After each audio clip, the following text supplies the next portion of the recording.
Okay, we're here at GolfTEC Omaha with Jack Kaupa. He's on staff here, and we're going to start a new monthly series in Nebraska Golfer Magazine with some instructional tips for you, our members. So we're going to get a little help from Jack here. First of all, Jack, let's talk about GolfTEC a little bit. Tell us what you guys do here in Omaha. Yep, so at GolfTEC we help people play better golf. We do that through lessons and club fitting. The first time someone comes in, they'll do a swing evaluation, and so that's 1 hour long. We measure out their swing and talk about what's causing whatever their frustrations are. If it's a slice or a lack of distance, we'll assess the swing, talk about what they need to start working on, get them started with it, and then put together a plan to keep moving forward. Very cool. I noticed a lot of the technology you have around here. Just talk a little bit about this. I mean, I assume you're one of the few facilities that have anything like this in Nebraska. Yep, a few pieces we have. We have a force light launch monitor, and so that's just going to pick up ball flight, give us any sort of data we need to know, and just display where that player is, if they're hitting that slice or whatever sort of shot it is.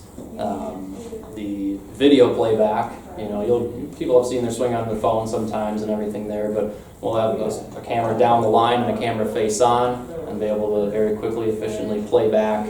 Here's your before and your after swing. Here's you compared with a tour player that's, giving you a nice example of how to swing on the correct path or use your wrists in a different way.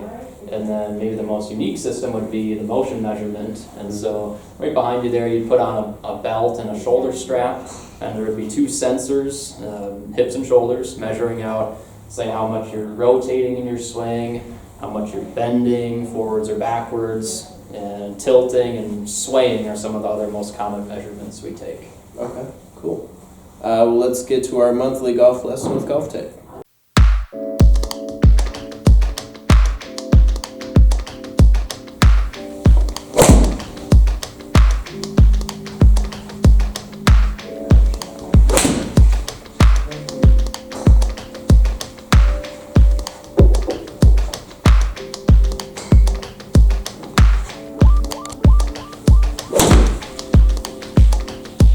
So the shots we're seeing so far have been either pulls or pulls with some slice on them. Okay. And so what that's telling us about your swing is the path would be too far outside in.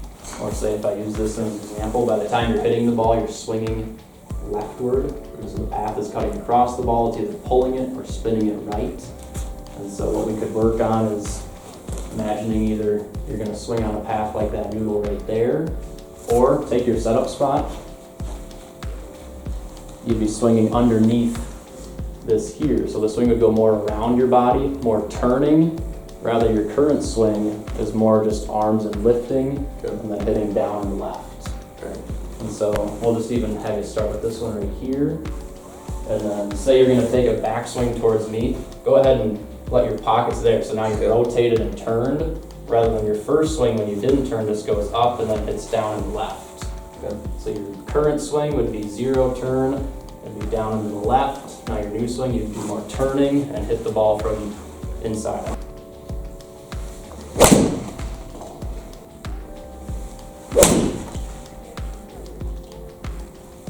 That's a pretty good ball there. All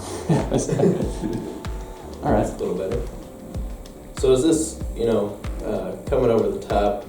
Yep. Is that probably one of the more common errors you see? Yeah. With just your.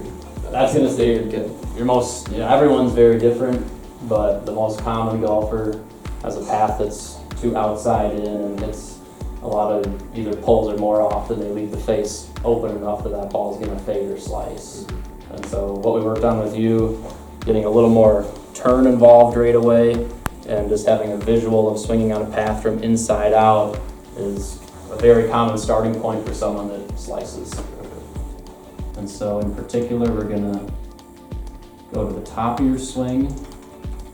This is a move where at the top, you ended up with 79 degrees of shoulder turn, which is close. The tour average player is at 89. The more turn you would get, the easier it is to swing around your body and on an inside out path.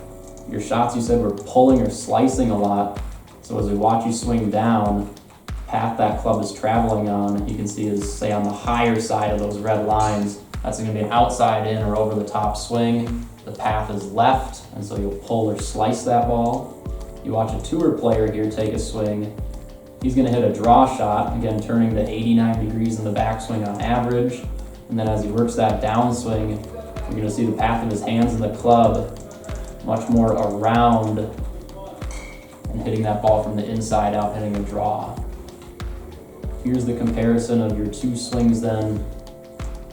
Again, the first one's on that left side, and then the after swing's on the right, where we talked about getting a little more turn with your hips, and then it helped your shoulders even turn a little bit more. You got to 96 degrees of turn, higher than you even need, but makes it easier to swing inside out.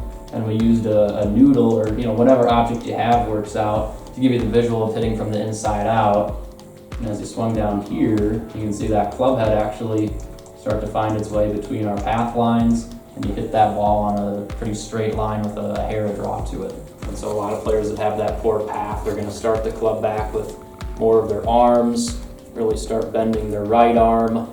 There's no change in the knees or hips, and they're swinging to the top of the swing, trying to make a shoulder turn, but they really can't. And then as they start down, they're going to be swinging down or left. And so we work with that player on producing more turn right away. You can see my knees doing some work, turning the hips. That's going to allow me to make a big turn and really swing that club around. And from here, then I can swing a lot easier on that inside out path. A drill to practice that. You'll be holding the club, so just kind of right in your sternum, reaching the arms down, and making yourself start the swing, not with the arms bending, but by turning and rotating. So you can see my right knee starting to straighten, my back pockets are turning as I'm rotating, and from here that'd be the same spot as a real swing that I could get some more turn and hit more of a draw shot.